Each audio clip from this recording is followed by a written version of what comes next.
Health news మీకోసం.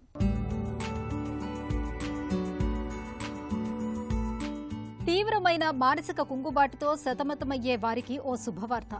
జపాన్లోని Kyoto యూనివర్సిటీకి చెందిన పరిశోధకులు డిప్రెషన్ను జయించే దిశగా ఒక విప్లవాత్మకమైన ఆవిష్కరణ చేశారు. ఇప్పటి వరకు డిప్రెషన్ను కేవలం మెదడులోని రసాయనాల లోపం వల్ల తలెత్తే సమస్యగానే చూసేవారు. కానీ ఈ తాజా అధ్యయనం ద్వారా మెదడులోని వాపు కూడా కుంగుబాటుకు కారణమవుతోందని శాస్త్రవేత్తలు గుర్తించారు.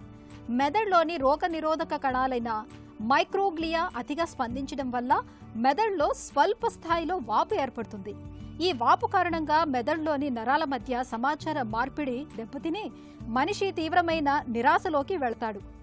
క్యోటో యూనివర్సిటీకి చెందిన శాస్త్రవేత్తల బృందం ఈ వాపును తగ్గించేందుకు ఒక సరికొత్త మందును విజయవంతంగా పరీక్షించారు. ఈ చికిత్స ద్వారా మెదడులోని రక్షణ వ్యవస్థను శాంతపరిచి నాడుల మధ్య మళ్లీ సమన్వయాన్ని తీసుకురావచ్చని పరిశోధకులు నిరూపించారు. సాధారణంగా ప్రస్తుతం వాడుతున్న యాంటీ డిప్రెసెంట్ మందులు పనిచేయటానికి కొన్ని వారాల సమయం పడుతుంది. అంతేకాకుండా అవి ఎంతో మందిలో దుష్ప్రభావాలను చూపిస్తాయి.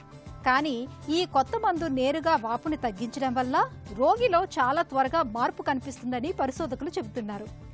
మానసిక సమస్య అనేది కేవలం మనసుకు సంబంధమైనది కాదు, అది శరీరంలో జరిగే ఒక జీవక్రియల ప్రక్రియ అని ఈ అధ్యయన ఫలితాలు న్యూరో ఇమ్యునాలజీ రంగంలో కొత్త శకానికి నాంది పలకబోతున్నాయని పరిశోధకులు పేర్కొంటున్నారు.